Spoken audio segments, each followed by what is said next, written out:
ஆண்டவராகிய இயேசு கிறிஸ்துவின் நாமத்தினாலே வாழ்த்துக்கள். அல்லேலூயா. ஜெபிக்க வந்திருக்கிறோம், அப்படிதானே? நம்முடைய ஆண்டவர் நல்ல ஆண்டவர், ஜெபத்தை கேட்கிற ஆண்டவர். நாம் அவரிடத்தில் கேட்கிறோம். நாம் வாயால் கேட்பதை அவர் காதால் கேட்பார்.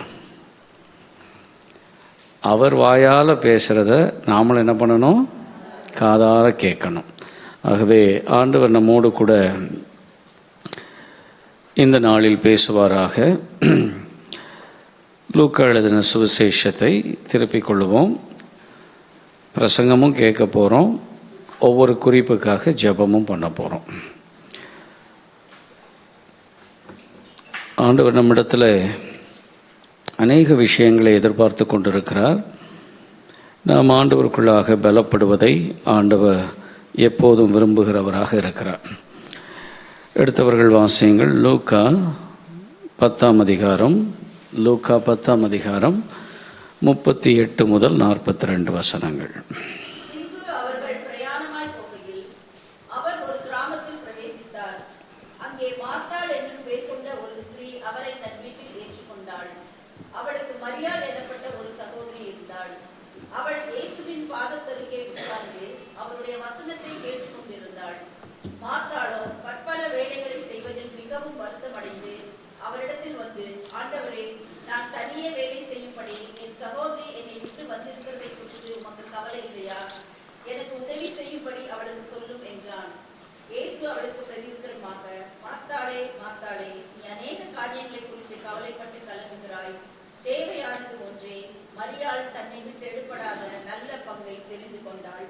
அல்லேலூயா.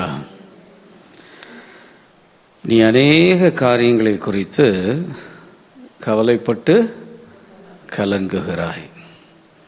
இங்கே வந்துட்டோம், நம்ம ஜெபத்துக்கு வந்துட்டோம்.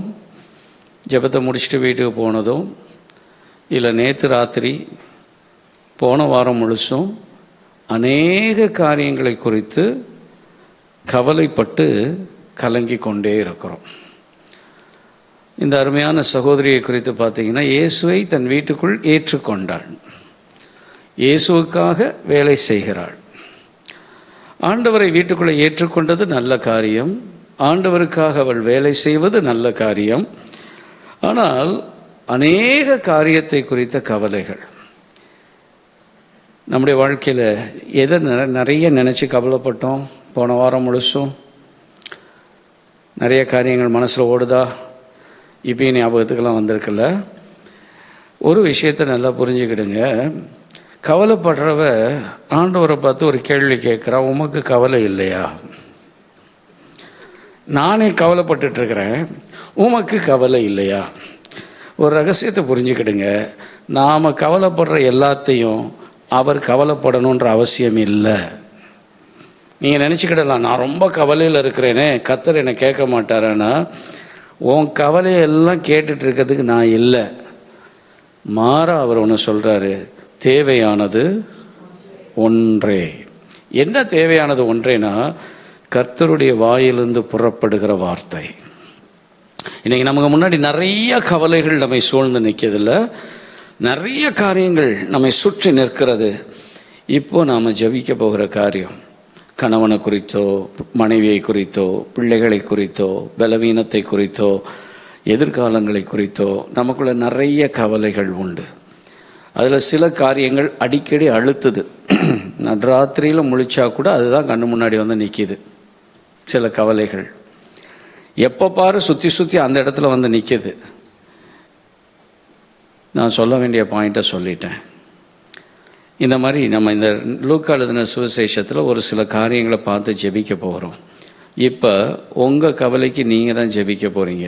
ஆண்டவர் உங்களை பார்த்து சொல்கிறாரு, அநேக காரியத்தை குறித்து கவலைப்பட்டு கலங்குகிறாய். இப்போ நீங்கள் ஆண்டவர்கிட்ட சொல்லுங்கள், என்னை கலங்கடித்து கொண்டிருக்கிற ஒவ்வொரு காரியத்துக்கு நேராக உம்முடைய வாயிலிருந்து ஒரு வார்த்தை புறப்பட்டு வரட்டும் ஆண்டவரே. ஆண்டவர் ஒரு வார்த்தையை அனுப்புவார் என்று சொன்னார். அது வனாந்தரமாக இருந்தாலும் ஆண்டவர் அங்கே போஜன பந்தியை ஆயத்தப்படுத்த முடியும். கற்பாறையாக இருந்தாலும் அதற்குள்ளிருந்து தண்ணீரை புறப்பட்டு வர வைக்க முடியும்.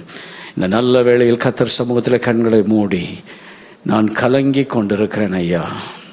அநேக காரியங்கள் உங்கள் மனதை அடிக்கடி வந்து தாக்கி கொண்டிருக்கிறவைகள் எதுவாய் இருந்தாலும் தேவரீர் நீர் வாய் திறந்து ஒரு வார்த்தையை அந்த காரியத்திற்கு நேராய் சொல்லும் என்று சொல்லி ஜெபம் பண்ணுவோமா? தனியாக ஜெபம் பண்ணி கொண்டிருப்போம். தனித்தனியாக எத்தனை காரியம் இருக்குதோ அத்தனையும் முன்னாடி வைங்க. உங்களை அடிக்கடியாக வருத்தப்படுத்தி கொண்டிருக்கிற அநேக காரியங்கள் உண்டு. மார்த்தாளே, மார்த்தாளே, நீ அநேக காரியங்களை குறித்து கவலைப்பட்டு கலங்குகிறாய். இன்றைக்கு ஆண்டவர் ஒரு விடுதலை தருவாராக. ஆண்டவர் விடுதலை தருவாராக. எதற்காக கலங்கினேன், எதற்காக அழுது கொண்டிருக்கிறாய்? இன்னைக்கு கர்த்தர் அந்த காரியத்திற்கு நேரே தமது வார்த்தையை அனுப்புவாராக. ஆமேன். ஜெபிங்க, வாய்களை திறந்து. ஆமேன். ஒரு காரியமா இருக்கலாம், 2 காரியமா இருக்கலாம், 5 காரியங்களா இருக்கலாம். எல்லாவற்றை கண்முன் நிறுத்தி தேவனுடைய வாயிலிருந்து புறப்படுகிற வார்த்தை இப்பொழுது அந்த காரியங்களை மாற்றி அமைப்பதாக, மாற்றி அமைப்பதாக. அவர் வாயிலிருந்து புறப்பட்டு வருகிற வார்த்தை தனது காரியத்தை முடிக்காமல் அவரிடத்தில் திரும்புகிறது இல்லை என்று சொல்லி இருக்கிறாரே. ஓ ஹல்லேலூயா. என்னை கலங்கடித்தவைகள் எல்லாவற்றை கர்த்தர் மாற்றி போடுகிறீர் ஐயா, மாற்றி போடுகிறீர் ஆண்டவரே. கர்த்தர் இன்னைக்கு விடுதலையை தருகிறார். கர்த்தர் உனக்கு விடுதலையை தருகிறார். ஆமீன். கலக்கத்திலிருந்து விடுதலையை தருகிறார். ஆண்டவரே, நீங்க கவலைப்படலையா? உன்னை அது கவலைப்படுத்துகிறது. எனக்கு அதில் கவலை இல்லை. நான் எனது வல்லமையை உனக்கு நேரே அனுப்புகிறேன் என்று சொல்லி கர்த்தர் இந்த நல்ல வேளையிலே தமது வல்லமையை உனக்கு நேரே அனுப்புகிறார். இயேசுவின் நாமத்தினாலே எல்லா கலக்கங்கள் என் இருதயத்தை விட்டு மாறட்டும் அப்பா, மாறட்டும் ஆண்டவரே. இந்த கால வேளையிலே ஆண்டவரே, உமது சமூகத்தை தேடி வந்த இவர்களுக்கு உம்முடைய சமூகத்தினாலே ஒரு நல்ல பலனை கத்த தருவீராக ராஜா, தருவீராக ஆண்டவரே, தருவீராகப்பா. அப்படியே சொல்லுங்க ஆண்டவரே, என்னை கலங்க பண்ணுகிறவைகளை உம்முடைய கைகளில் ஒப்பு கொடுக்கிறேன் ஐயா. என்னை கலங்க பண்ணுகிறவைகள், வருத்தப்படுத்தப்படுகிறவைகள், என்னை கவலை கொள்ள வைக்கிறவைகளை உம்முடைய கரத்தில் ஒப்பு கொடுக்கிறேன் ஆண்டவரே. இனி நீர் பார்த்து கொள்ளும் ஆண்டவரே, நீர் பார்த்து கொள்ளுவீராக, நீர் பார்த்து கொள்ளுவீராக. இயேசுவின் நாமத்தில் பிதாவே, ஆமேன், ஆமேன். 10ஆம் அதிகாரம் 5ஆம் 6ஆம் வசனத்தை வாசிக்க கேட்போம். ஒரு வீட்டில் பிரவேசிக்கிற போது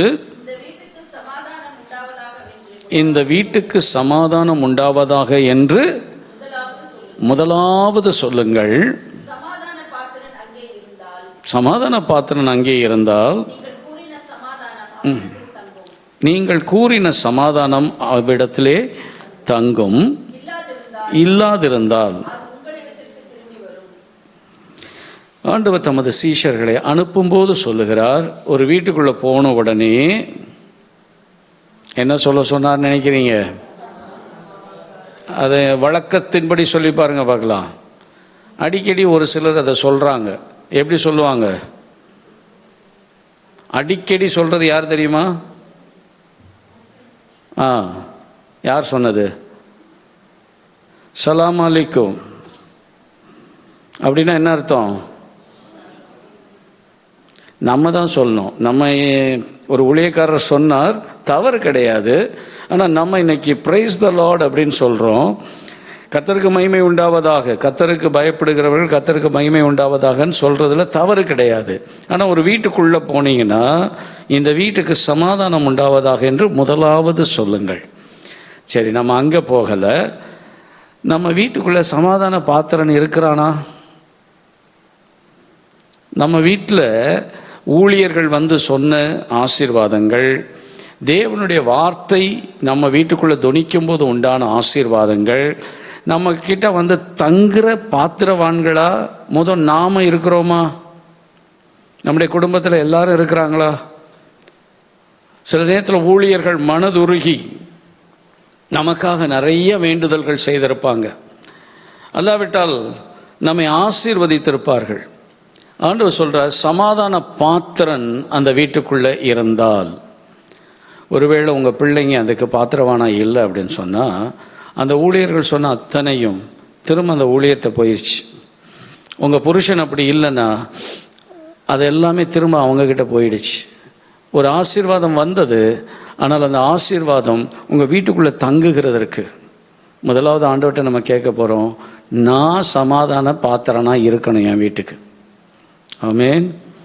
என்னால் எந்த ஆசீர்வாதமும் என் வீட்டுக்கு தடைப்படக்கூடாது ஃபர்ஸ்ட். ரெண்டாவது, என் வீட்டுக்குள்ளே இருக்கிற எல்லாரும் ஆண்டவருடைய ஆசீர்வாதத்தை தக்க வைத்து கொள்ளுகிறவராய், அது தங்கக்கூடியவர்களாய் மாற வேண்டும். ஜெபம் பண்ணுவோமா? உங்கள் குடும்பத்துக்காக ஜெபம் பண்ணுங்க. முதல் உங்களுக்காக ஜெபம் பண்ணுங்க. உங்களுக்கு நேரே வர ஆசீர்வாதம் உங்களுக்குள்ளே வந்து தங்குதா, இல்லைன்னா அது சொன்னவர்கிட்டே திரும்பி போயிடுச்சா? ஆண்டவர் சொல்லியிருக்கிறாரே, இப்போ சமாதான பாத்திரன் அவனிடத்தில் இருந்தால் அது அங்கே தங்கும் என்று சொல்லியிருக்கிறார். எங்கள் வீட்டுக்குள்ளே அது தங்கணும் ஆண்டவரே, எனக்குள்ள அது தங்கணும் ஆண்டவரே. தேவரீர் அநேக பரிசுத்தவான்கள் சொன்ன ஆசீர்வாதங்கள், தேவ பிள்ளைகள் சொன்ன ஆசீர்வாதங்கள், கர்த்தர் நீர் எங்களுக்கு நேராக உரைத்த ஆசீர்வாதங்கள் என் மூலம் என் வீட்டுக்கு தங்கட்டும் ஐயா, தங்கட்டும் ஆண்டவரே. என் குடும்பத்தில் இருக்கிற ஒவ்வொருவருக்குள்ளும் அது தங்கட்டும்னு ஜெபம் பண்ணுங்க. ஆமேன். சிலர் ஆசீர்வாதத்தை பெற்றுக்கொள்ள முடியாதபடிக்கு அவங்க வாழ்க்கை இருக்கும் என்றால் இன்றைக்கு உங்கள் ஜெபம் அவர்களை மாற்றுவதாக. ஆமேன். பாரத்தோடு ஜெபம் பண்ணுவோமா? யாருக்காகவோ அல்ல, நம்முடைய குடும்பத்துக்காக ஜெபிக்கிறோம், நம்முடைய வீட்டாருக்காக ஜெபிக்கிறோம். இயேசு கிறிஸ்துவின் நாமத்தினாலே ஒப்பு கொடுங்க. யாராகிலும் அபாத்திரராய் இருந்தால், கர்த்தரை இன்னும் அறியாதவர்கள் இருந்தால், இயேசுவின் நாமத்தினாலே இன்றைக்கு அவர்களுக்குள்ளே மாற்றம் வருவதாக. கர்த்தருடைய மாற்றம் இன்றைக்கு கர்த்தர் அவர்களுக்குள்ளே மாற்றத்தை ஏற்படுத்துவாராக.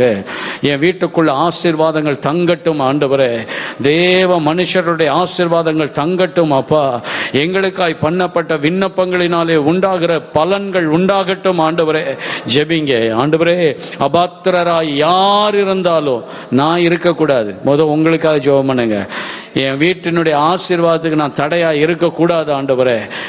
ஆமேன். குறிப்பா பிள்ளைங்க நல்லா ஜெபம் பண்ணுங்க. ஆண்டவர் உங்க வீட்டை உங்கள் நிமித்த கர்த்தர் ஆசீர்வதிக்கட்டும். தேவரீர் உமது கரத்தில் ஒப்பு கொடுக்கிறோம் ஐயா, ஒப்பு கொடுக்கிறோம் ஆண்டவரே. இயேசு கிறிஸ்துவின் நாமத்தில் பிதாவே, ஆமேன், ஆமேன். 10ஆம் அதிகாரம் 23ஆம் வசனத்தை வாசிக்க கேட்போம்.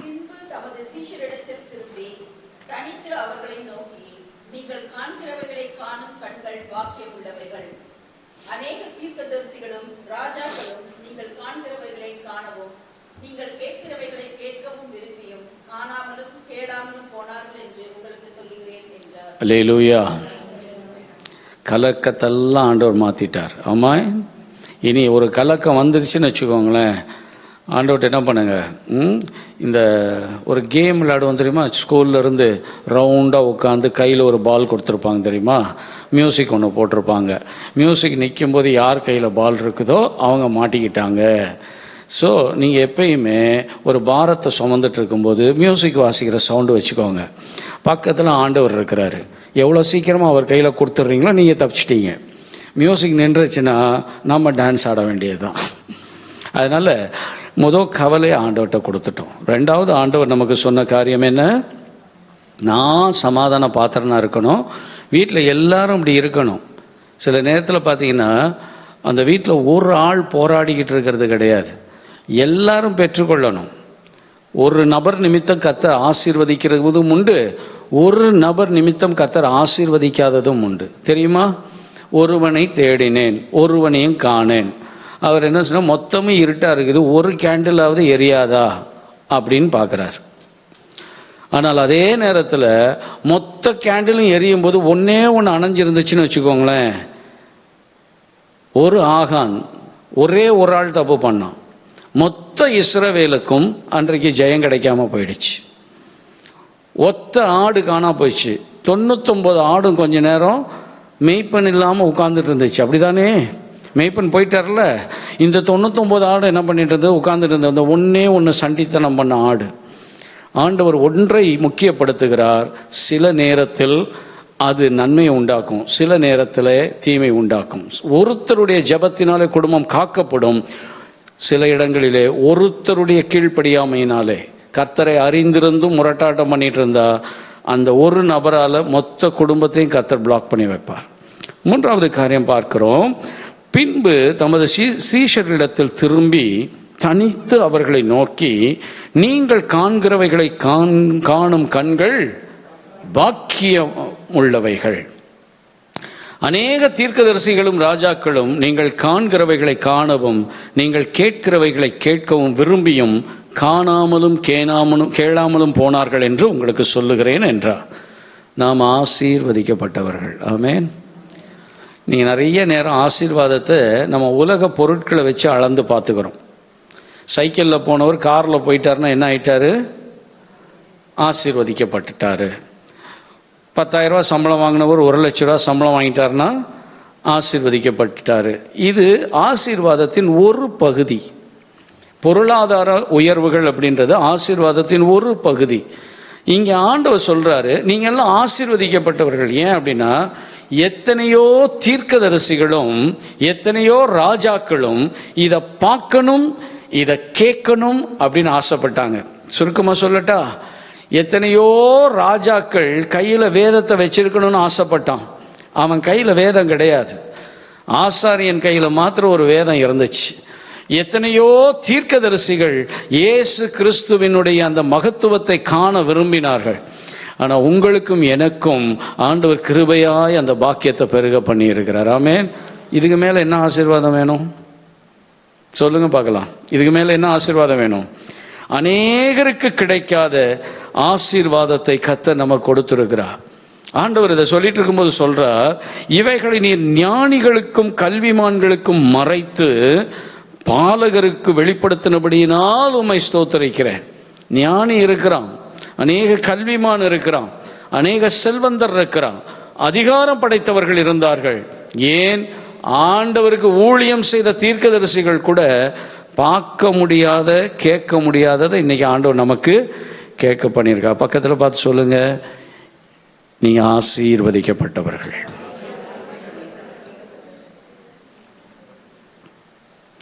நாம் காண்கிறவைகளுக்காக, நாம் கேட்கிறவைகளுக்காக கர்த்தரை நாம் ஸ்தோத்தரிப்போம். ஆமென். நம்ம என்னென்னமோ ஆண்டவர்கிட்ட கேட்டுட்டு இருக்கிறோம், அதுக்கெல்லாம் இருக்கட்டும். ஆனால் இன்னைக்கு வேத வசனத்தை நான் பார்க்க என் கண்களை திறந்தருளினதுக்காக உமக்கு ஸ்தோத்திரம் ஆண்டவரே. ஒரு விஷயத்தை புரிஞ்சுக்கிடுங்க, ஒருவேளை இந்த உலகத்தில் ரொம்ப பணம் சம்பாதிச்சிட்டோன்னு வச்சுக்கோங்களேன், நிறைய பணம் சம்பாதிச்சிட்டோம் புரிகிற மாதிரி நம்ம சொல்லுவோம். ஏன்னா ட்ரக்குன்னு சொன்னால், இது ட்ரெய்லர்னு சொன்னால், உங்களுக்கு ட்ரெய்லர்னு சொன்னால் புரியுமா? கண்டெய்னர் தெரியுமா? பெரிய நீட்டமான 40 அடி கண்டெய்னர் தெரியுமா? அந்த 2 கண்டெய்னர் நிறையா பணம் சம்பாதிச்சுட்டு பரலோகத்துக்கு போய் இவ்வளோ பணம் கொண்டு வந்திருக்கிறேன், கதவை திறக்கப்படுவாயாக அப்படின்னா என்ன பண்ணோம்? இங்கே ஜிஆர்டி ஹோட்டல் வேணால் திறக்கும்.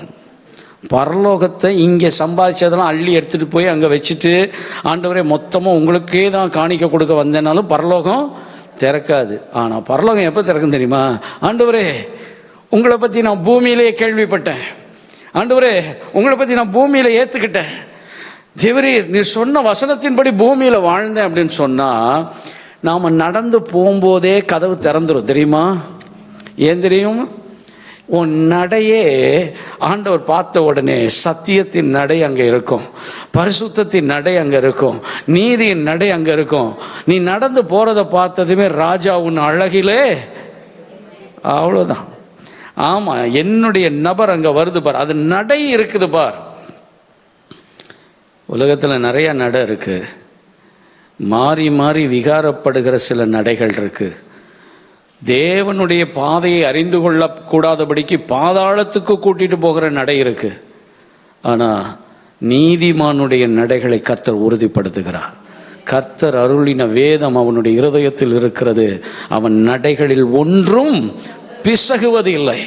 இன்னைக்கு ஆண்டவர் நமக்கு கேட்க பண்ண சத்தியத்திற்காக, பார்க்க பண்ணின சத்தியத்திற்காக கர்த்தரை ஸ்தோத்திரம் பண்ணுவோமா? ஒருவேளை உங்கள் குடும்பத்தில் இனி யாராகிலும் இந்த ஆசீர்வாதத்தை பெறாமல் இருந்தாங்கன்னா, வேத வசனத்தை புரிஞ்சுக்கிட முடியாமல், அறிஞ்சிக்கிட முடியாமல், இந்த நன்மையை உணர முடியாமல் இருந்தாங்க அப்படின்னு சொன்னால், அவர்களுக்காக ஜெபம் பண்ண போகிறோம். ஆண்டவருக்கு நன்றி செலுத்துவோம். இதை புரிந்து கொள்ள கர்த்தர் கிருபை தரும்படி ஜெபம் பண்ணுங்க. தனித்து ஜெபம் பண்ணிட்டுருங்க. நீங்களே ஜெபம் பண்ணுங்க, உங்களுக்காக, உங்கள் குடும்பத்துக்காக. ஆமென். நீ காண்கிறவைகளை காண்கிற கண்களும், நீங்கள் கேட்கிறவைகளை கேட்கிற காதுகளும் அது பாக்கியம் உள்ளதல்லவா. எனக்கு நீங்கள் தந்த இந்த கிருபைக்காக ஸ்தோத்திரம். வசனத்தை கேட்க கத்த கிருபை தந்தா, இயேசுவை அறிந்து கொள்ள கத்த கிருபை தந்தா, சுவிசேஷத்தை கேட்க ஆண்டவர் கிருபை தந்தா, ஆண்டவருடைய வார்த்தைகளினாலே நான் கட்டப்படுவதற்கு என் காதுகளை கத்த பரிசுத்தப்படுத்தினா, என் கண்கள் அவரை காண கொடுத்த கிருபைக்காய் கத்தரை துதியுங்கள். ஆண்டவரே, எங்கள் வீட்டுக்குள்ளே இருக்கிற எல்லாருக்கும் இந்த பாக்கியம் இருக்கட்டும் ஐயா, இந்த ஆசீர்வாதம் இருக்கட்டும் ஆண்டவரே, ஆசீர்வாதம் இருக்கட்டும் ஆண்டவரே, ஆசீர்வாதம் இருக்கட்டும் ஆண்டவரே. ஜெபிங்க, நல்ல சத்தத்தை உயர்த்தி கூட ஜெபம் பண்ணலாம். உங்கள் பிள்ளைகளின் பெயர்களை சொல்லி, உங்கள் கணவர் பெயரை சொல்லி, மனைவியின் பெயரை சொல்லி, பெற்றோரின் பெயரை சொல்லி, யாராகிலும் இந்த நன்மைக்கு இந்த ஆசீர்வாதத்துக்கு தூரமாய் விலகி இருப்பார்கள் என்றால் ஆண்டவரே இந்த பாக்கியத்தை பெற்றுக்கொள்ளட்டும் ஆண்டவரே. உம்மை காணட்டும் ஆண்டவரே, உமது வார்த்தையை காணட்டும் ஆண்டவரே, உமது மகிமையை காணட்டும் ஆண்டவரே. ஓ ஹல்லேலூயா, கர்த்தருடைய மேன்மையை காணட்டும் ஆண்டவரே. ஹல்லேலூயா, கர்த்தருக்கு ஸ்தோத்திரம். நல்ல ஊக்கமா ஜெபம் பண்ணுங்க. உங்க வீட்டாருக்காக ஜெபம் பண்ணுங்க. உலகத்துல எது இருக்குதோ இல்லையோ, கர்த்தர் விளம்பின வேதம், ஆண்டவருடைய வார்த்தைகள், தேவனை புரிந்து கொள்ளுகிற ஞானம், அறிவு என் வீட்டுக்குள்ள நிரம்பி இருக்கட்டும் ஆண்டவரே. அப்பத்தினால் மாத்திரம் அல்ல, கர்த்தருடைய வாயிலிருந்து புறப்படுகிற ஒவ்வொரு வார்த்தையினாலோ நாம் பிழைத்து கொள்ள முடியுமே. அந்த பிழைப்பை பெற்றுக்கொள்ளுகிற கண்களையும் காதுகளையும் எங்களுக்கு தருவீராக ராஜா. எப்பொழுதும் உம்மை காண கிருபை தாரும் ஆண்டவரே. உமது மகிமையை காண உதவி செய்யுங்க ராஜா. நல்ல ஜெபம் பண்ணுங்க. அநேக குடும்பங்களில் பெயர் கிறிஸ்தவர்களின் எண்ணிக்கை தான் பெருகி இருக்கு.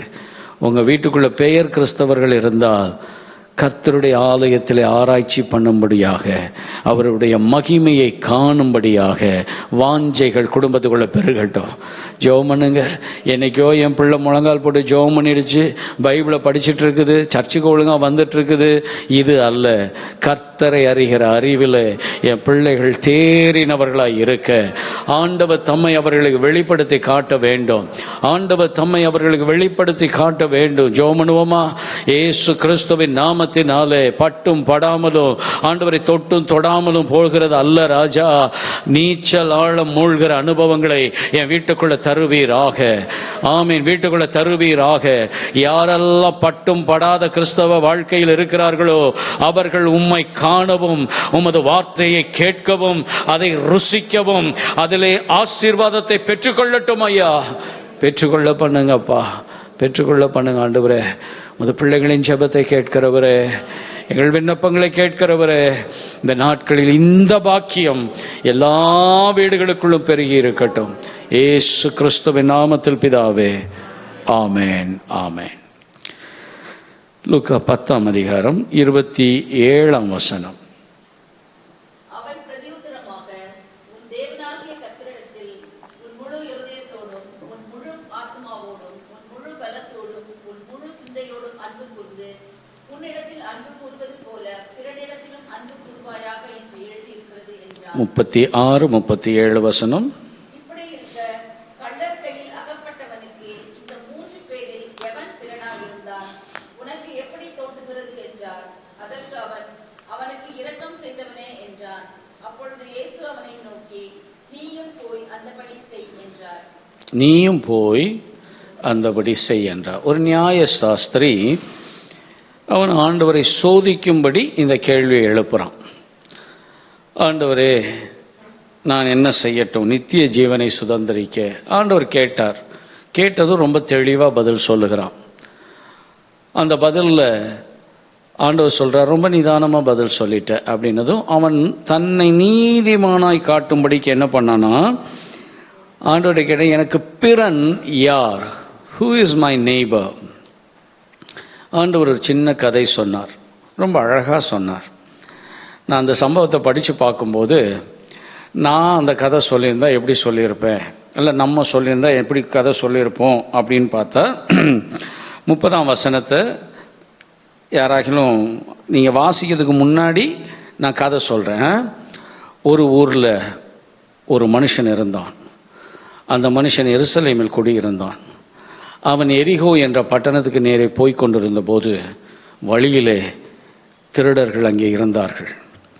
அவர்கள் இவனிடத்தில் இருந்த பொருட்களை எல்லாவற்றையும் எடுத்துக்கொண்டு இவனை அடித்து குற்றுயிரும் குலையுயிருமாய் போட்டு விட்டார்கள். கதை எப்படி இருக்கு, புரிஞ்சிச்சா? அவர் எப்படி சொல்லியிருக்காருன்னு பாருங்க, வாசிங்க. இயேசு பிரதியுத்தரமாக, ஒரு மனுஷன் எருசலேமிலிருந்து எரிகோவுக்கு போகையில் கள்ளர் கையில் அகப்பட்டான். அவர்கள் அவன் வஸ்திரங்களை உரிந்து கொண்டு அவனை காயப்படுத்தி குற்றுயிராக விட்டு போனார்கள். அவ்வளோதான். நான் 3 ரீல் ஓட்டிகிட்டு இருந்தேன் தெரியுமா, அவர் ½ ரீலில் முடிச்சுட்டு போயிட்டார். நம்ம ஒரு ஊரில் தொடங்கி சில நேரத்தில் நம்ம ஜெபம் பண்ணும்போது கூட பார்த்தீங்கன்னு வச்சுக்கோங்களேன், ஆண்டவர்கிட்ட ஆண்டவருக்கு எதுவுமே தெரியாத மாதிரியும் அவருக்கு நம்ம ஊரை பற்றியே தெரியாத மாதிரியும். ஒரு உதாரணத்துக்கு நான் சொல்கிறேன் பாருங்களேன். இப்போ பாஸ்டர் வெளியூர் போகிறாருன்னு வச்சுக்கோங்களேன், குடும்பத்தெல்லாம் வீட்டில் விட்டுட்டு போகிறார்.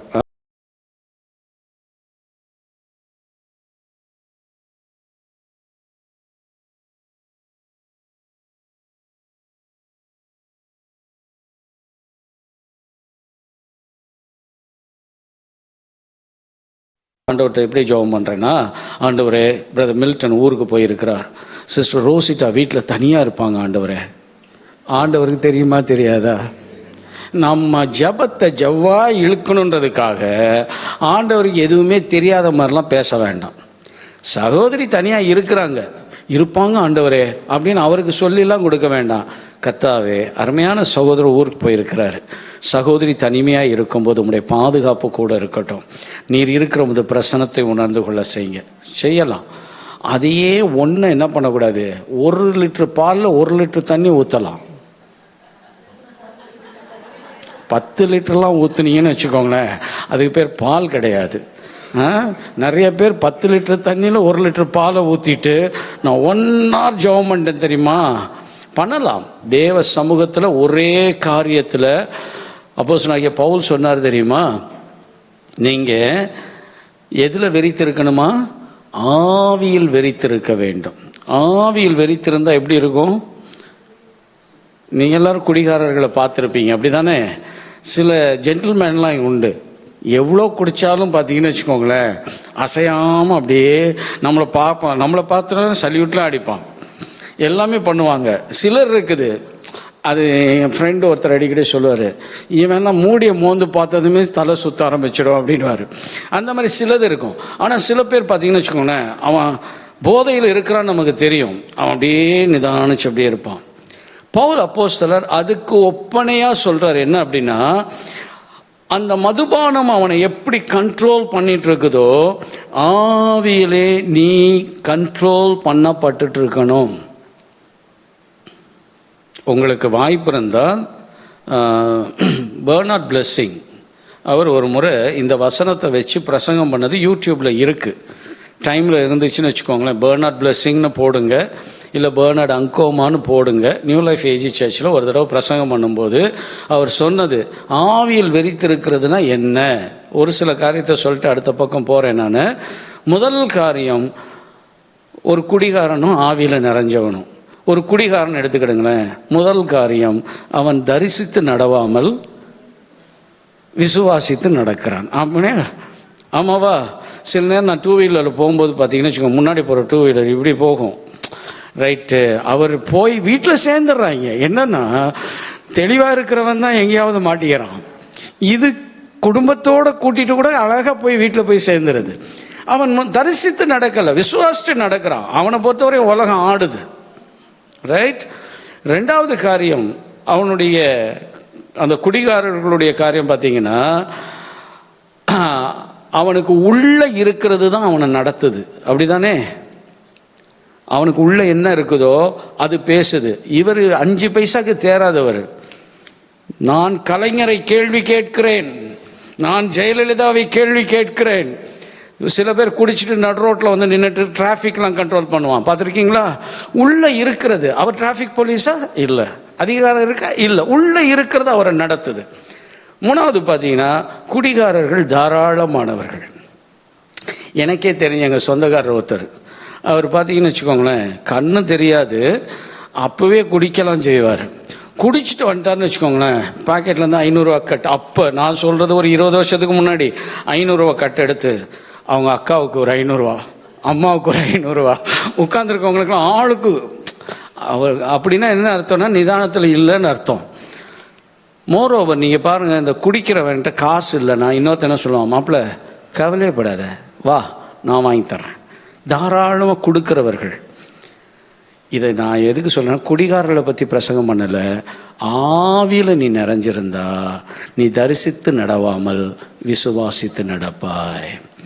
எவர்கள் தேவனுடைய ஆவியினால் நடத்தப்படுகிறார்களோ தேவனுடைய புத்திரர் எனப்படுவார்கள்.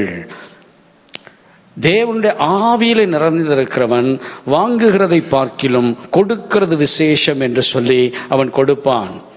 அப்ப அந்த ஸ்பிரிட் ஃபில்டில் ஒரே காரியத்துக்கு நீ பல மணி நேரம் ஜெபத்தில் தரித்திருக்க முடியும். தேவ பிரசனத்திலேயே அமர்ந்திருந்த கர்த்தர் அந்த காரியத்தை விவரிப்பார்.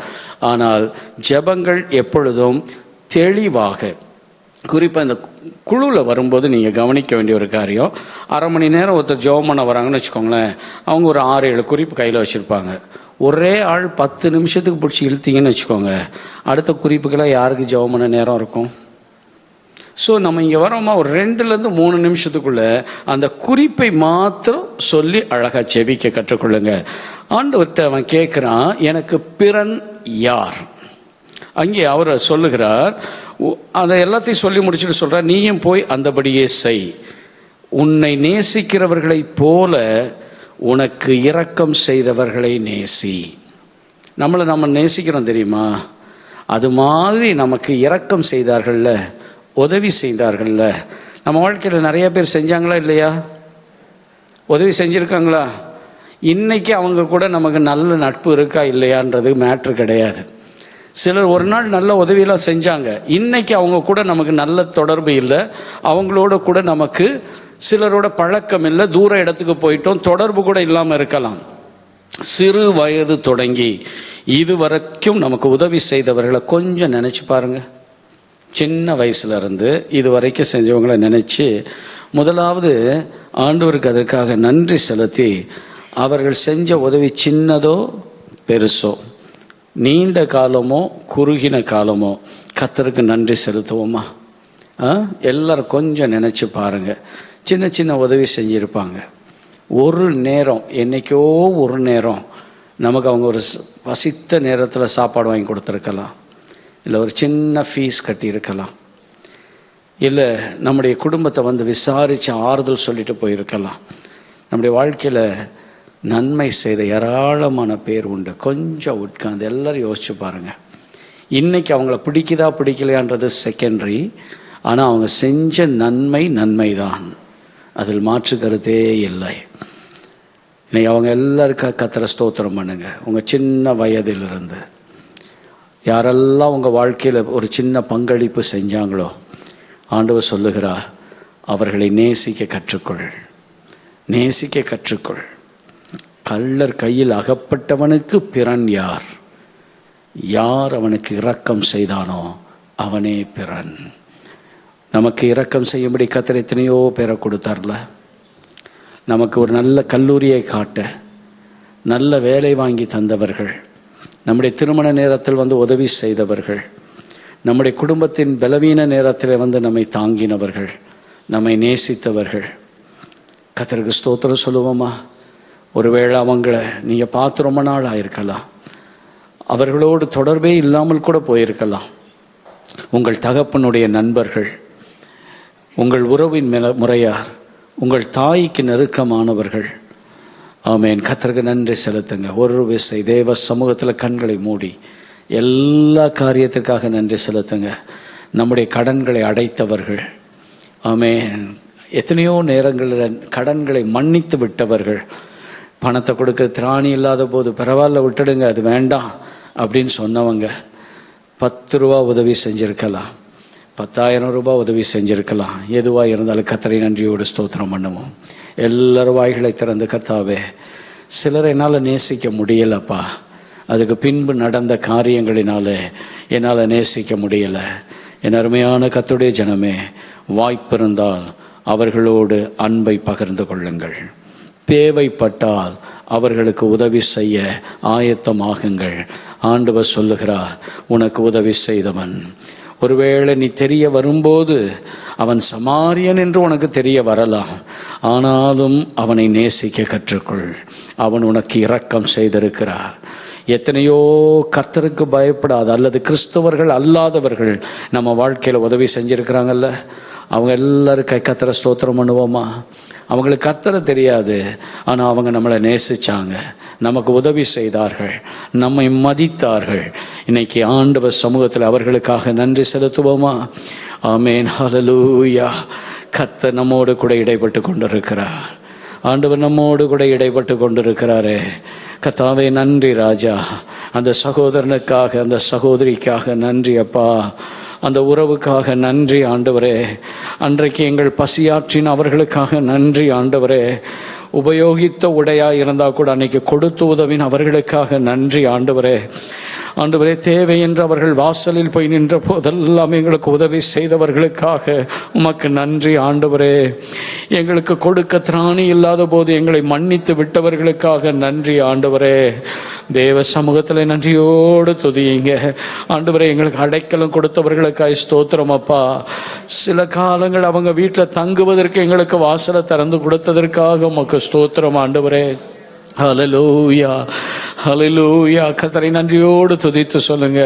அவங்களை நேசிக்க ஆண்டவரே திரும்ப எனக்கு வாய்ப்பு கிடைக்கும் என்றால் அவர்களை போய் நான் சந்திக்கட்டும் ஆண்டவரே. அவர்களை போய் சந்திக்கட்டும் ஆண்டவரே. ஆபத்தான நேரத்தில் எனக்கு வந்து உதவி செய்தவர்கள் உண்டல்லவா, ஆபத்தின் நேரத்தில் எனக்கு தன் கரத்தை கொடுத்தவர்கள் உண்டல்லவா, அவர்களுக்காக ஸ்தோத்திரம் ஆண்டவரே. என் அண்டை வீட்டாருக்காக ஸ்தோத்திரம் அப்பா. அயலகத்தாருக்காய் ஸ்தோத்திரம் ஆண்டவரே. திருச்சபை மக்களுக்காய் ஸ்தோத்திரம் ஆண்டவரே. எத்தனையோ பேர் கொடுத்த சின்ன ஆலோசனை நம்மை வாழ்க்கையில் எவ்வளவோ உயர்த்தினது அல்லவா. அவர்களுக்காய் கர்த்தரை ஸ்தோத்திரம் பண்ணுவோமா?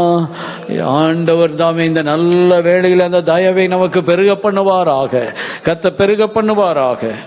நன்றி சுவாமி, நன்றி ஆண்டவரே, நன்றி கர்த்தாவே. தேவரே, இன்றைக்கு எங்களுக்கு உணர்த்தின இந்த வார்த்தையின்படியே ஆண்டவரே வாய்ப்பு இருக்கும் என்றால் அவர்களிடத்தில் நாங்கள் அன்பு செலுத்த ஆண்டவரே சமயம் வாய்க்கும் என்றால் அவர்களுக்கு நாங்கள் உதவி செய்ய எங்களை தாழ்த்தி ஒப்பு கொடுக்கிறோம். இயேசு கிறிஸ்துவின் நாமத்தில் பிதாவே, ஆமென், ஆமென், அல்லேலூயா. நான் அடிக்கடி ஒரு சில பேரை நினைக்கிறது உண்டு. நாங்கள்லாம் சின்ன பிள்ளையாக இருந்தபோது ரொம்ப கஷ்டம் என்றால் ரொம்பவே கஷ்டம். அந்த சூழ்நிலையில் எங்களுக்கு உதவி செய்த சில பேர் உண்டு, சிலர் உதவி செய்யலை. அதில் குறிப்பாக எங்கள் அப்பாவுடைய நண்பர்கள் 2 பேர் எனக்கு ஞாபகம் இருக்குது. நானும் கூட போயிருக்கிறதுனால அதில் ஒருத்தர் ஒரு ஸ்கூலில் ஹெட்மாஸ்டராக இருந்தார். ஒரு சின்ன ஸ்கூல் தான். எங்கள் அப்பா போய் நான் தனியாக உட்காந்துருப்பேன். எங்கள் அப்பா அவர்கிட்ட பேசியெல்லாம் முடித்ததுக்கப்புறம் பார்த்தீங்கன்னா அவர் ஒரு சின்ன பையில் 1 கிலோ 2 கிலோ அரிசி எடுத்து போட்டு, சத்துணவுக்கு போகிற அரிசி இருக்குது தெரியுமா, அதில் ஒரு 2 கிலோ அரிசி எடுத்து போட்டு அவர் கொடுத்து விடுவார். அதை வாங்கிட்டு வந்த பிறகு தான் எங்கள் வீட்டில் அன்னைக்கு சாப்பாடு சமைக்க முடியும். இன்னொரு நண்பர் உண்டு. அவர் இந்த 2 பேருமே ஹிந்துஸ். அவர் இன்ஜினியராக இருந்தார். அவர் இன்ஜினியர் படிக்கும்போது எக்ஸாம் எழுத அவருக்கு பணம் இல்லை. அதனால் எங்கள் அப்பா அந்த நேரத்தில் நல்ல உத்தியோகத்தில் இருந்ததுனால அவர் தான் அவருக்கு ஃபீஸ் கட்டியிருக்கிறார். அதனால் எப்போ போனாலும் சரி, அங்கே அச்சம்பத்து என்ற ஒரு இடம் இருக்குது மதுரையில். அங்கே போகும்போது பார்த்தீங்கன்னா எல்லாம் விசாரிச்சுட்டு சில நேரம் அல்ல, அன்றைய காலம் நான் சொல்கிறது மிட் 80s லேட் 80s ஒரு 100 ரூபாய் அவர் கையில் கொடுத்து அனுப்புவார். என்னுடைய பெரியப்பா எப்போ அவரை சந்திக்கும் போது எங்கள் அப்பாவுக்கு 100-200 ரூபா கொடுத்து விடுவார். என்னுடைய சித்தப்பா, என்னுடைய அம்மாவுடைய அண்ணன் மனைவி, அதாவது அண்ணி, எங்கள் அத்தை, அவங்க பார்த்தீங்கன்னா எங்கள் மாமா எங்களுக்கு கொடுக்கறதுக்கு விட மாட்டார். நல்ல அவருக்கு தேவையானது இருந்துச்சு. அதனால் அவங்க என்ன பண்ணுவாங்கன்னா, அவர் போனதுக்கு அப்புறமா அவங்க வீட்டில் இந்த கிரில் கேட் இருக்கும், அவங்க ஒரு பையில் கொஞ்சம் அரிசி கொஞ்சம் பருப்பு அதெல்லாம் போட்டு பையில் வச்சுட்டு அவங்க கதவை போட்டு போயிடுவாங்க. எங்ககிட்ட சிக்னல் சொல்லியிருப்பாங்க, நீங்கள் போய் அப்புறமா பையை எடுத்துக்கோங்க, கையை விட்டு எடுத்துடலாம். என் அருமையானவர்களே, நம்ம வாழ்க்கையில் அன்றைக்கு நான் இன்றைக்கி கூட நினச்சிட்டு இருந்தேன் ஒரு காரியத்தை. இந்த பட்டணத்துக்கு நாங்கள் வர்றதுக்கு ஒரு 300 ரூபா தேவைப்பட்டுச்சு 1986 ஜூன் மாதம். அப்போ ஒருத்தர் அவங்க கையில் காசில் வட்டிக்கு பணத்தை வாங்கி இந்த கடனை நான் கொடுத்துக்கிறேன், நீ என்ன பண்ண, பிள்ளைகளை கூட்டிகிட்டு போய் நீ சென்னையில் போய் படைச்சிக்கோ அப்படின்னு அனுப்பிச்சி வச்சாங்க பாருங்கள். கர்த்தருக்கு ஸ்தோத்திரம். இப்படி நம்முடைய வாழ்க்கையில் யாரோ சின்னது செஞ்சாங்க. அதுதான் இன்னைக்கு நாம் இருக்கிற நிலைக்கு நம்மளை கொண்டு வந்திருக்குது. அவங்கள மனசார நேசிக்க கற்றுக்கிடுவோம். ஆமென். கர்த்தருக்கு மகிமை உண்டாவதாக. இன்னொரு வசனத்தை வாசிப்போம். லூக்கா 10:22. சகலமும் என் பிதாவினால் எனக்கு ஒப்புக் கொடுக்கப்பட்டிருக்கிறது. பிதா தவிர வேறொருவனும் குமாரன் இன்னார் என்று அறியான். குமாரன் அவரை எவனுக்கு வெளிப்படுத்த சித்தமாய் இருக்கிறாரோ அவனை தவிர வேறொருவனும் பிதா இன்னார் என்று அறியான் என்றார். முதல் வரியை மாத்திரம் நாம் கவனிப்போம். சகலமும் என் பிதாவினால் எனக்கு, எல்லாம் சேர்ந்து சொல்லுவோமா? சகலமும் பிதாவினால் எனக்கு பட்டிருக்கா? நமக்கு ஒப்பு கொடுக்கப்படாத காரியங்கள் சிலது இருக்கு. ஆண்டவர் நம்மகிட்ட ஒப்பே கொடுக்காத காரியத்தில் போய் என்ன பண்ணக்கூடாது? தலையிடக்கூடாது. உங்ககிட்ட அந்த பொறுப்பையே கொடுத்துருக்க மாட்டார். சரியா? அது ஒரு டாபிக், அது வேற. ஆனால் சொல்லிடுறேன், சில பேர் அடாத வழக்கில் போய் தலையை விட்டால் அதுக்கு என்ன செய்யறதுக்கு அர்த்தமா? தெரிஞ்சவங்க மாத்திரம் கை வைத்துங்க. அடாத வழக்கில் தலையிடுகிறவன் நாயின் காதை, சும்மா போகிற நாயை காதை பிடிச்சி திருகுனா என்ன பண்ணும்? அந்த மாதிரி சில பேர் அடிக்கடி வேண்டாத நாயெல்லாம் பிடிச்சி காதை திரிய விட்டு போகிறது, அது வேண்டாம். நமக்கு நம்முடைய எல்லைகளுக்குள் இயேசு கிறிஸ்து சொல்லுகிறார், சகலமும், என்னை அடுத்த சகலமும் என் பிதாவினால் எனக்கு ஒப்பு கொடுக்கப்பட்டிருக்கிறது. இன்னைக்கு நம்முடைய வாழ்க்கையில் ஒப்பு கொடுக்கப்பட வேண்டிய பகுதிகள் ஒப்பு கொடுக்கப்படணும். ஆண்டவரால் நம்ம கையில் அது ஒப்பு கொடுக்கப்படணும். யோசுவாவை பார்த்து ஆண்டவர் சொன்ன, புறப்பட்டு போ, எல்லாத்தையும் என்ன பண்ணிட்டேன்? உன் கையில் ஒப்பு கொடுத்துட்டேன். இன்றைக்கு உங்களுடைய எல்லைகளில் நான் சொல்கிறது, இந்த ஸ்பிரிச்சுவல் திங்ஸ் புரியுதா உங்களுக்கு? சில நேரத்தில் ஏன் போராடிக்கிட்டு இருக்கோம் தெரியுமா? நிறைய பேருக்கு சத்துருவே ஆண்டவர் தான். ஏன்னா ஆண்டவர் கொடுக்க விரும்பாததை நாம் பிடிச்சி இழுத்துக்கிட்டு உட்காந்துட்டு இருக்கிறோம். அவர் அதை பிடிங்கி வச்சுக்கிட்டு இருக்கிறாரு. நான் திரும்பி இழுத்து வச்சுக்கிட்டு இருக்கேன். அவர் பிடிங்கி வச்சுக்கிட்டு இருக்கிறாரு. பார்த்துக்கிட்டே இருப்பார். கொஞ்ச நேரம் கழிச்சு என்ன பண்ணுவார்? ஓங்கி ஒன்று வைப்பார். வச்ச பிறகு திரும்பி அவர்கிட்டயே போய் என்ன பண்ணுவோம்? சத்துரு என்ன அடிச்சிட்டான் ஆண்டவரே. நிறைய பேர் ஆண்டவர்கிட்ட அடி வாங்கிட்டு ஆண்டவர்கிட்டே போய் என்ன பண்ணுறது? சத்துரு என்ன அடிச்சிட்டான். சத்துரு அடிக்கலை, கண்ணை திறந்து பாரு, நான் தான் அடித்தேன். கண்ணை திறந்து பாரு, நான் சொல்கிறத கேளு. இன்னொரு விஷயம், ஆண்டவர் நமக்காய் நியமித்தவைகள் சிலவைகள் அந்தகாரத்தில் இருக்கிறது, புதையல்களாய் இருக்கிறது. இன்னைக்கு அதையெல்லாம் கர்த்தர் வெளியே கொண்டு வரணும். வெண்கல கதவுகளை உடைத்து, இருப்பு தாழ்பாள்களை முறித்து, அந்தகாரத்தில் இருக்கிற பொக்கிஷத்தையும் ஒளிப்பிடத்தில் இருக்கிற, அது உங்களுக்கு சொந்தம். சகலமும் எனக்கு ஒப்பு கொடுக்கப்பட்டிருக்கிறது. சூழ்நிலைகளின் மேலே கர்த்தர் எனக்கு அதிகாரத்தை. சில பேர் பேசுறதை கேட்டுங்க, ஐயோ அவனை வேணாங்க, அவங்க வேணாம், பையனை வீட்டில் மற்றதெல்லாம் கதெல்லாம் பேசணும், அவன்கிட்ட வேணாம். ஏன்னா அவன்னு சொன்னாலே இங்கே நடுங்கும் எல்லாமே. ஏன்னா கண்ட்ரோல் அங்கே இருக்கக்கூடாது. சகலமும் என் பிதாவினால் எனக்கு கண்ட்ரோல் எடுங்க. ஆண்டவர் அந்த ஆளுகை தருகிற அநேக காரியங்கள் நம் கைகளின் கீழ் வர வேண்டும். சூழ்நிலைகளின் மேல் நாம் அதிகாரம் எடுக்க, பிள்ளைகளோ, எதிர்காலங்களோ, வேலையோ, குடும்பமோ, உறவுகளோ, பொருளாதாரமோ, அதன் மேல் என்ன பண்ணணும்?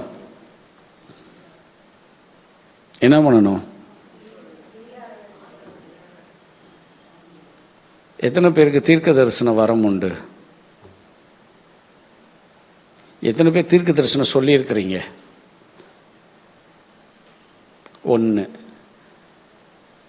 தீர்க்க தரிசனம் சொன்னது இல்லையா? 2 ரைட்.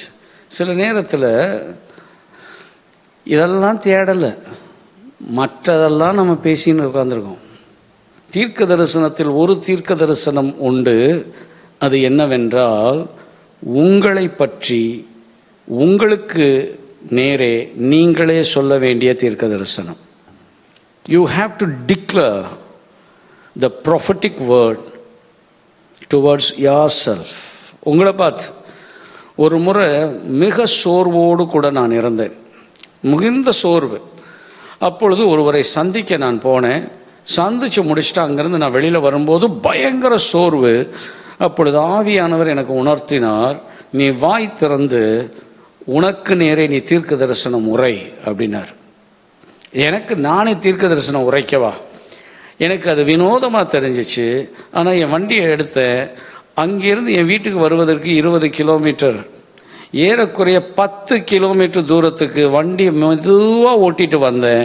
என் வாய்களை திறந்த போது ஆண்டவர் தமது ஆவியை கொண்டு அவர் பேச ஆரம்பித்தார். எனக்கு நல்லா தெரியுது, நான் அல்ல, அந்த வார்த்தைகளோ அந்த வெளிப்பாடுகளோ என்னுடையது அல்ல, என் யோசனையில் அல்ல. ஆனால் அது வாட்டுக்கு பொங்கி வந்தது பாருங்க. என்னை சூழ்ந்து நின்ற எல்லா நுகங்களையும் முறித்து போட அன்றைய நாளிலிருந்தே கர்த்தர் பெரிய மாற்றத்தை ஏற்படுத்தினார். இன்னைக்கு உங்களுக்கு அந்த அதிகாரத்தை கையில் எடுங்க. கர்த்தர் ஒப்பு கொடுக்கணும். இன்னைக்கு ஒப்பு கொடுக்கலையா?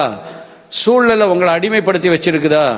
நீங்க இயேசு கிறிஸ்துவின் சீடனாய் இருந்தால் ஆண்டவர் சொன்னார், சகலமும் என் பிதாவினால் எனக்கு ஒப்பு கொடுக்கப்பட்டிருக்கிறது. சும்மா உட்கார்ந்து நொய் நொய் நொய் நொய்னு ஆண்டவரை பார்த்து அழாதீங்க. சில பேர் ஜெப வீரர்கள் நினைச்சிட்டு என்ன பண்றாங்கன்னா, எல்லாத்தையும் ஜெபம் பண்ணிட்டே இருக்கிறாங்க. ஆனா ஆண்டவர் சொல்லுகிறா, பிளந்து விடு, கண்மலையை அடி, பேசு, அதட்டு, இதை செய்யுங்க. அது ஒப்பு கொடுக்கப்பட்டால் இதெல்லாம் நடக்கும். பிசாசுகளை துரத்துவீங்க, வியாதிகள் நீங்கும்.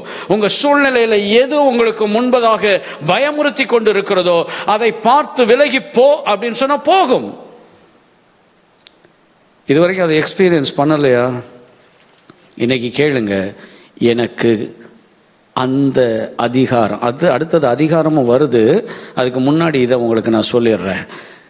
எழுந்து நிற்போமா? கொஞ்சம் வேத புஸ்தகத்தை எடுத்து மூடி வச்சிடுங்க. அடுத்து இன்னும் 2-3 குறிப்புகள் இருக்கு. இன்னும் 2 குறிப்பு தான் இருக்கு. அதனால எதெல்லாம் கை மீறி இருக்குது, கட்டுக்கு அடங்காமல் இருக்குது, எதெல்லாம் திமிரிக்கிட்டு இருக்குது, எதெல்லாம் மீறி நிற்குது, எதெல்லாம் எதிர்த்து நிற்குது, காரியங்கள் எவைகளோ கண்களுக்கு முன்னாடி வைங்க. அவைகளை கர்த்தர் உங்களுடைய கட்டுப்பாட்டிற்குள்ளே கர்த்தர் கொண்டு வருகிறார். ஜெபமனுமா? ஆமென். ஆவியில் நிறைந்த ஜெபமாக இருக்கட்டும். ஆவியில் நிறைஞ்சு படிக்கிறதுல கஷ்டம் இருக்குதா? அல்லாவிட்டால் நீங்கள் சந்திக்கிற நபர்களோடு இருக்கிற உறவுகளில் கஷ்டம் இருக்குதா? போகிற எல்லா இடத்துல கதவுகள் அடைக்கப்படுதா? இந்த வேளையில் கர்த்தருடைய ஆவியானவர் உனக்கு வெளிப்படுத்துகிறார். ஆண்டவர் உங்களுக்கு அதிகாரத்தை கொடுக்கிறார். கேளுங்க. ஆண்டவரே, இயேசு கிறிஸ்துவுக்கு சகலத்தையும் ஒப்பு கொடுத்தவர் எனக்கும் என் வாழ்க்கை சம்பந்தமான எல்லாவற்றையும் ஒப்பு கொடும் என்று சொல்லுங்க. கர்த்தர் தமது வல்லமையினால் உன்னை நிரப்பிக் கொண்டிருக்கிறார். கர்த்தர் நிரப்புகிறார். அதிகாரத்தை தருகிறார். அதிகாரத்தை கர்த்தர் தருகிறார். நீ பெற்றுக்கொள்ளலைன்னா எம்டி வெசலாக தான் இருப்ப. நீ சத்தம் போட்டுட்டு இருக்கலாம், ஆனால் நீ எம்டி வெசலாக சுற்றுறதுக்கு அல்ல. ஆண்டவர் இன்றைக்கு தன்னுடைய அத்தாரிட்டியில் ஆண்டவர் உனக்கு எல்லாவற்றையும் அடக்குவதற்கான பலனை கத்த தருகிறார். சகலமும் ஒப்பு கொடுக்கப்பட்டிருக்கிறது. சகலமும் ஒப்பு கொடுக்கப்பட்டிருக்கிறது. ஒரு வாழ்க்கையை கர்த்தர் கொடுத்திருக்கிறார் என்றால் அதில் எவைகளெல்லாம் கட்டுப்பாட்டுக்குள் வர வேண்டுமோ, எதெல்லாம் கட்டுப்படுத்த முடியலன்னு நினைச்சிட்டு இருக்கீங்களோ, இப்போது கர்த்தரிடத்துல கேளுங்க. ஆண்டவரே, இதை கட்டுப்படுத்தும்படிக்கு அது என்னுடைய கண்ட்ரோல்குள்ளே கடந்து வருவதாக. ராஜா, உங்களுக்கு கர்த்தர் கொடுத்த பொறுப்பிலே எவைகள் அந்த பொறுப்புக்கு கீழ் வராமல் இருக்கிறதோ, இயேசு கிறிஸ்துவின் நாமத்தினாலே அவைகளை இப்பொழுதே கட்டுப்படுத்தும்படியாக கர்த்தர் அதை உனக்கு கீழே கொண்டு வருவாராக. இயேசுவின் நாமத்தினாலே, இயேசுவின் நாமத்தினாலே உன் இயலாமைகள், உன் பயம், உன்னுடைய காரியங்கள், அறியாமைகள் எல்லாவற்றையும் கர்த்தர் மாற்றுவாராக. எல்லாவற்றையும் கர்த்தர் மாற்றுகிறார். சொல்லுங்க. கர்த்தருடைய நாமத்தினாலே அடங்காதவைகளை அடக்கும்படியாக, ஆமென், சீறி பாய்கிறவைகளை அடக்கும்படியாக அவைகளை எனக்கு ஒப்பு கொடுக்கிறதற்காய் உமக்கு ஸ்தோத்திரம் ஆண்டவரே. ஹல்லேலூயா, ஹல்லேலூயா. பொருளாதாரத்திலே கட்டுப்பாடு இல்லாமல் போய்கொண்டிருக்கிறதா? கர்த்தருடைய நாமத்தினாலே இப்பொழுது ஒரு விடுதலை உண்டாவதாக. வர வேண்டியவைகளுக்கு கட்டளை இடுங்கள், வர வேண்டியவைகளுக்கு கட்டளை இடுங்கள், வீணான செலவுகளுக்கு கட்டளை இடுங்கள். இயேசு கிறிஸ்துவின் நாமத்தினாலே இப்பொழுது அவைகளை எங்களுடைய கண்ட்ரோலுக்கு நீர் ஒப்பு கொடுக்கிறதற்காக ஸ்தோத்திரம் அப்பா. தேவ பலன் இறங்கி வருவதாக, கர்த்தருடைய பலன் இறங்கி வருவதாக, கர்த்தருடைய நிறைவு வருவதாக. சகலமும் என் பிதாவினால் எனக்கு ஒப்பு கொடுக்கப்பட்டிருக்கிறது. இந்த வார்த்தை நாமும் சொல்ல வேண்டும், நாமும் சொல்ல வேண்டும். சொல்லுங்க, இயேசுவின் நாமத்தினாலே கர்த்தருடைய சித்தத்திற்கு கீழ்ப்படியாத எல்லாவற்றை கீழ்ப்படுத்துகிற பலத்தை ஆண்டவர் எனக்கு தருகிறதற்காக ஸ்தோத்திரம். ஆண்டவரே, ஆண்டவரே, இந்த நல்ல மதிய வேளையிலே என்னை அதிகாரப்படுத்துகிறதற்காக ஸ்தோத்திரம். என்னில் நிறைவை தருகிறதற்காக ஸ்தோத்திரம். எனக்குள் இருந்து புறப்படுகிற ஆவியின் பலத்திற்காக ஸ்தோத்திரம். ஆண்டவரே, ஒழுங்குபடாதவைகளை ஒழுங்குபடுத்தும்படியாக இயேசுவின் நாமத்தினாலே ஒழுங்குபடாதவைகள் ஒழுங்குபடும்படியாக அவைகளை கர்த்தர் உன் ஆளுகைக்கு கீழே கர்த்தர் கொண்டு வருகிறார். பலுகி பெருகி பூமியை நிரப்பி அதை கீழ்ப்படுத்தி ஆண்டு கொள்ளுங்கள் என்று சொன்னார் அல்லவா? உங்களுக்காய் நியமிக்கப்பட்டவைகளில் கர்த்தர் அந்த ஆளுகையை தந்து நடத்துவாராக. கர்த்தாவே, உமது பிள்ளைகளுக்கு அந்த ஜெயத்தை தாரும், அந்த நிறைவை தாரும், அந்த அனுபவத்தை தாரும். எவைகளை ஆண்டவரை கீழ்ப்படுத்த வேண்டுமோ, ஆண்டவரை அப்போஸ்தலனாகிய பவுல் சொன்னது போல கீழ்ப்படிய வேண்டியவைகளை கீழ்ப்படுத்தும்படியாக, எவைகளையும் கீழ்ப்படுத்தும்படியாக எங்களுக்கு நீர் கொடுத்திருக்கிற அதிகாரத்திற்காக நன்றி. இயேசுவின் நாமத்தில் பிதாவே. நின்ற வண்ணமாகவே வேதத்தை திருப்பி அடுத்த காரியத்திற்காக நாம் பார்ப்போம். லூக்கா 10ஆம் அதிகாரம் 2ஆம் வசனம். லூக்கா 10ஆம் அதிகாரம் 2, 3. அப்பொழுது அவர் அவர்களை நோக்கி, அறுப்பு மிகுதி, வேலையாட்களோ கொஞ்சம். ஆகையால் அறுப்புக்கு எஜமான் தமது அறுப்புக்கு வேலையாட்களை அனுப்பும்படி அவரை வேண்டிக் கொள்ளுங்கள். புறப்பட்டு போங்கள். ஆட்டுக்குட்டிகளை ஓநாய்களுக்குள்ளே அனுப்புகிறது போல இதோ நான் உங்களை அனுப்புகிறேன். அறுப்பு மிகுதி, வேலையாட்கள் கொஞ்சம். அறுப்புக்கு எஜமான் தமது அறுப்புக்கு வேலையாட்களை அனுப்பும்படி. திரும்பியும் சொல்லட்டா? அறுப்பு மிகுதி, வேலையாட்கள் கொஞ்சம். அறுப்புக்கு எஜமான், அந்த வயலுக்கு எஜமான் இருக்கார் தெரியுமா, அவருடைய அறுப்புக்கு, அவருடைய ஹார்வெஸ்டுக்கு ஆள் அனுப்பும்படி. முதலாவது காரியம், அறுக்க போயிருக்கோமா? இன்னைக்கு அறுவடையில் இருக்கிறோமா? நம்மெல்லாம் ஆராதனையில் இருக்கிறோம். ஆமாவா? ஆராதனைக்கு அட்டன் பண்ணுறோம். எத்தனை பேர் அறுப்பு மிகுதி? துளசிங்கபுரத்திலே இல்லை கணபதி காலனியில் அறுப்பு மிகுதினா இறங்கி போய் என்ன பண்ணணும்? அறுக்கிறோமா? சென்ட் தாமஸ் மவுண்டில் அறுப்பு மிகுதி, ஆதம்பாக்கத்தில் அறுப்பு மிகுதி. நம்ம போய் அறுத்தா தான் இதெல்லாம் விளைஞ்சு கரெக்டாக இருக்குது, ஆள் கொஞ்சமாக இருக்குன்ற ஃபீல் வரும். நம்மளே வேலை செய்யலைன்னு வச்சுக்கோங்களேன், நம்ம வாட்டுக்கு உண்டு, நம்ம குடும்பம் உண்டு, பிழைப்பு உண்டு, ஆசீர்வாதம் உண்டு, நன்மை உண்டு. இன்றைக்கி எத்தனை பேர் நாம் அறுவடை களத்தில் அறுத்து கொண்டிருக்கிறோம்? நீ அறுக்க போனாதான் ஆள் கொஞ்சமாக இருக்குன்னு தெரியும். அப்போ தான் அந்த பாரம் வரும். ஒரு ஆத்மாவை சத்தியத்துக்குள்ளே நான் நடத்தலைன்னு வச்சுக்கோங்களேன், ஒரு ஆத்மாவுக்கு நான் பாரப்படலைன்னு வச்சுக்கோங்களேன், உங்கள் பிள்ளைக்கு அழுகிற அழுகையெல்லாம் ஆத்ம பாரம்னு வச்சுக்காதீங்க. அது தலையெழுத்து கொடுத்துட்டாரு, அந்த இடத்துல நம்மளை கட்டி வச்சிருக்கிறாரு ஒரு குடும்பத்துக்குள்ளே. ஆனால் நம்ம சுற்றி இருக்கிற ஜனங்களுக்காக அறுக்க போனாதான், ஐயோ இவ்வளோ ஊழியம் இருக்குது, ஊழியத்துக்கு ஆள் இல்லை, ஆண்டவரே ஊழியத்துக்கு ஆள் அனுப்புங்க, முழு நேர ஊழியக்காரனை எழுப்புங்க ஆண்டவரே அப்படின்னு அழ முடியும். உண்மையாக சொல்லுகிறேன், நீ உட்காந்துருக்க நம்மில் ஐ டோன்ட் நோ எத்தனை பேர் அதை செய்கிறீங்கன்னு. ஆண்டவருக்காக யாரெல்லாம் ஊழியம் செஞ்சிட்ருக்குறோம், ஆத்துமாக்களுக்கு சுவிசேஷத்தை சொல்லி ஆண்டவருக்குள்ளே நடத்திட்டுருக்குறோம். ஆண்டவர் சொல்கிறாரு, அறுவடைக்கே போகாத நம்ம பார்த்து ஜெபம் பண்ண சொல்லிட்டுருக்கிறாரு. நம்மளே போய் அறுக்கலை, அறுவடைக்கு ஆண்டவரே இன்னும் நீ ஆளை அனுப்புனா, நான் போட்டோம் ஆண்டவரே, நான் உள்ளே போய் பார்த்தேன்னா இன்னும் நிறையா காரியங்கள் உண்டு. ஆண்டவர் அறுவடைக்காக காத்துட்ருக்கிறார். விளைஞ்சிருச்சு, ஒரு அருமையான பாடல் உண்டு. விளைந்த பலனை அறுப்பார் இல்லை, விளைவின் நற்பலன் வாடிடுதே, அறுவடை மிகுதி ஆளோ இல்லை, அந்தோ மனிதர் அழிகின்றாரே. இன்னைக்கு ஆண்டவர் சமுதிரம் கேட்போமா, இதுவரைக்கும் நான் அறுவடை நிலத்துக்குள்ளே இறங்கல ஆண்டவரே, என்ன மன்னிங்க. வேத புஸ்தகத்தை மூடிடுங்க. இன்னும் ஒரு குறிப்பு தான், அப்புறமா திறந்து கிடலாம். என் ஏரியாக்குள்ள அறுவடை மிகுதி ராஜா, நானே இன்னும் அறுக்கலப்பா. நீங்கள் குடியிருக்கிற பகுதிக்காக ஜெபம் பண்ணுங்க. ஏற்கனவே நம்ம ஆரம்பத்தில் சபைக்காக ஜெபிக்கும் போது கர்த்தர் இந்த குறிப்புகளை நமக்கு கொடுத்தா. இந்த வேளையில் ஜெபம் பண்ணுவோமா? ஏன் ஏரியாக்குள்ள அறுப்பு மிகுதி, நான் அறுவடை செய்யட்டும். நம்முடைய ஏரியாவில் எத்தனை பேருக்கு நம்ம சுவிசேஷம் அறிவிக்கிறவங்கன்னு தெரியும்? எத்தனை பேருக்கு நாம் கர்த்தரை குறித்து சொல்லுவோன்றது தெரியும்? எத்தனை வருஷம் கடந்து போயிடுச்சுல்ல? இன்னைக்கு ஆண்டவர் சொல்லுங்க, அந்த தைரியத்தை எனக்கு தாங்க ராஜா. என் ஏரியாக்குள்ளே இறங்கி போய் அநேகருக்கு கர்த்தரை சொல்லுகிற தைரியத்தை எனக்கு தாங்கன்னு சொல்லி ஜெபம் பண்ணுவோமா? தனித்தனியே ஜெபம் பண்ணுங்க. ஒருவேளை கண்ணீரோடு கூட கேட்கலாம்ல, ஆண்டவரே அறுவடை மிகுதி, திரளான ஆத்துமாக்கள் இருந்துச்சுன்னா அறுவடை மிகுதி. உங்கள் ஏரியாவில் இருக்கிற ஆத்துமாக்களுக்கு நீங்கள் தான் பொறுப்பு, என் ஏரியாவில் இருக்கிற ஆத்துமாக்கு நான் தான் பொறுப்பு. அப்படி நம்ம ஒவ்வொருவருக்கும் பொறுப்பு உண்டு.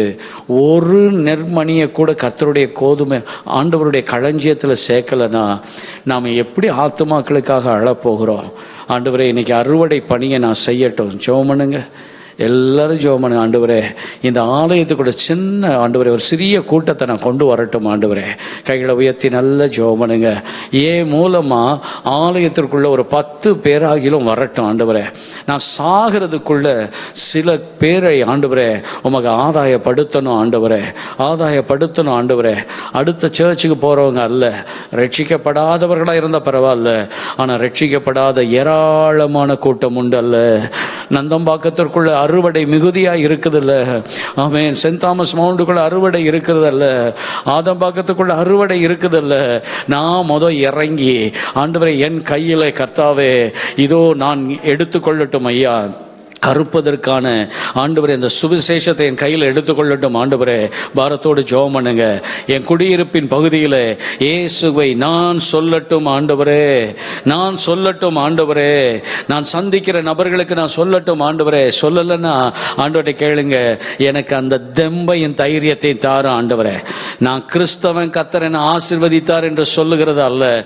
என் ஆண்டவர் உனக்கு தேவை, இந்த ஆண்டவர் உன்னுடைய வாழ்க்கைக்கு தேவை என்பதை மற்றவர்களுக்கு சொல்லுகிற கிறிஸ்தவனாய் இருக்கட்டும். ஆண்டவரே பரலோக ராஜ்யத்திற்கு ஆண்டவரே ஆட்களை சேர்க்கிற ஒரு கிறிஸ்தவனாய் இருக்கட்டும். ஆண்டவரே ஆண்டவரே நான் வாய் மூடி கொண்டிருக்கிற ஊமையாய் அல்ல, இயேசுவின் நாமத்தினாலே என் வாயின் கட்டுகளை கர்த்தர் அவிழ்த்து விடுவீராக. ஆண்டவரே அறுவடை களத்திற்குள்ளே நாங்கள் இறங்கட்டும். ஆண்டவரே நீ ஊழியம் செய்யறதுக்கு ஊழியர்கள் தேவை.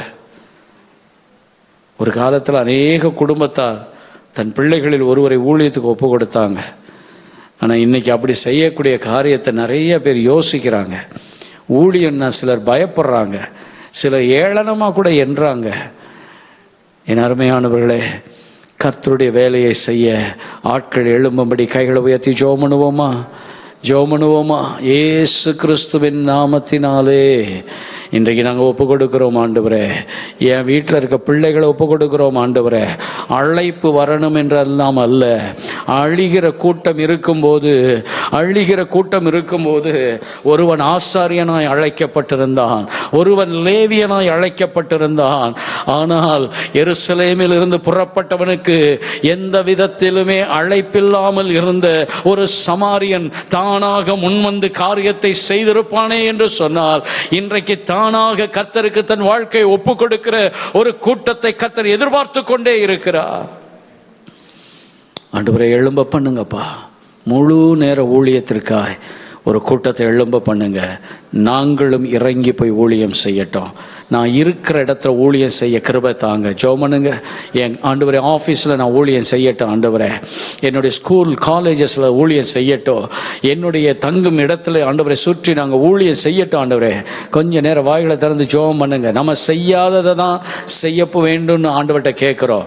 இதுவரைக்கும் நான் செய்ய தவறினவைகள் ஒரு காலத்தில் செய்தேன், ஆனால் கொஞ்ச நாளாக மங்கி எரிஞ்சிட்டு இருக்கிற ஆண்டவரே, மந்த இருதயத்தோடு சுற்றிட்டு இருக்கிற ஆண்டவரே, இனி யார் என்ன சொன்னாலும் நான் கர்த்தருக்காய் பிரகாசிக்கிற விளக்காக என் பகுதியிலே நான் வாழ்வேன் அப்பா, வாழ்வேன் ஆண்டவரே. தேவனாகிய கர்த்தர் இந்த விண்ணப்பத்தை கேட்பதற்காக ஸ்தோத்திரம். இயேசு கிறிஸ்துவின் நாமத்தில் பிதாவே, ஆமென். கடைசி ஒரு அந்த வசனத்துக்கு முன்னாடி ஒரு வசனத்தை வாசிக்கிறோம். 10-18 வாசிப்போம். ஆண்டவர் சொன்னார், ஓநாய்க்குள்ளே தான் கர்த்தர் அனுப்புகிறார். அப்படி தானே? ஏரியாவுக்குள்ளே போகும்போது என்ன இருக்கும்?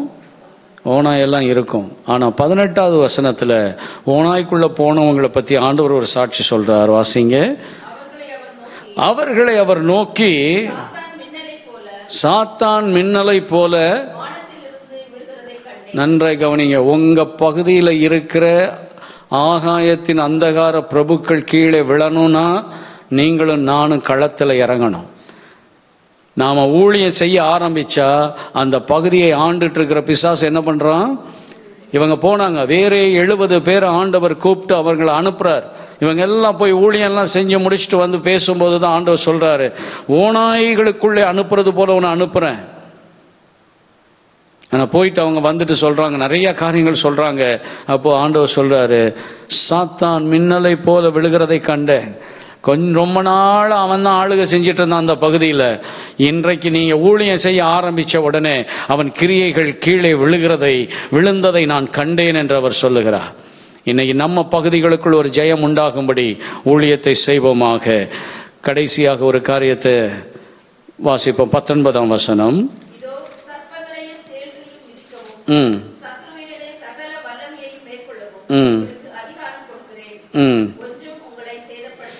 என்ன சொல்லியிருக்கிறாரு?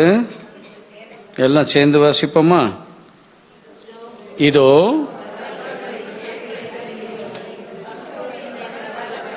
சத்துருவினுடைய சகல வல்லமைகளையும் மேற்கொள்ளவும், சத்துருவினுடைய சகல வல்லமைகளையும் மேற்கொள்ளவும். இது 70 பேரை பார்த்து சொன்னாரு. 9ஆம் அதிகாரம் 1ஆம் வசனத்துல 12 பேரை பார்த்து அதே வார்த்தையை சொல்ற. 9ஆம் அதிகாரம் 1ஆம் வசனம்.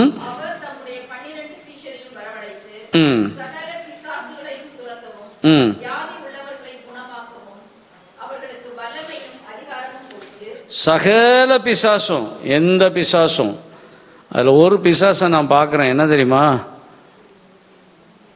ஆலயத்துக்குள்ள வந்துட்டு வாயை திறக்காதபடிக்கு ஊமையாய் சிலரை வச்சிருக்கிற பிசாசு. சிலர் பார்த்தீங்கன்னு வச்சுக்கோங்களேன், ஆலயம் முடிகிற வரைக்கும் we could see. அது வந்து it's not a normal human being activity. சிலருடைய செயல்கள் பார்த்தீங்கன்னா அவங்க கட்டப்பட்டு இருக்கிறதெல்லாம் பார்க்குறேன். சகல பிசாசையும் ஆண்டவர் ஊழியம் செஞ்சிட்டு இருந்த காலத்தில் ஒருத்தனுக்கு கை வைத்து ஆராதிக்க முடியாது. ஏன்? சூம்பி போன கை, அவனுக்கு கை வைத்த முடியாது. இன்னொருத்தி எவ்வளவு வேணும் நிமிரக்கூடாதவள். இது ரெண்டுமே தேவாலயத்துக்குள்ளேயும் ஜபாலயத்துக்குள்ளேயும் தான் உட்கார்ந்து இருந்துச்சு.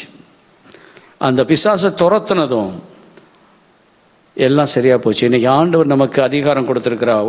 10ஆம் அதிகாரத்தில் 19ஆம் வசனத்தில் ஆண்டவர் சொல்றார், பார்த்தீங்களா?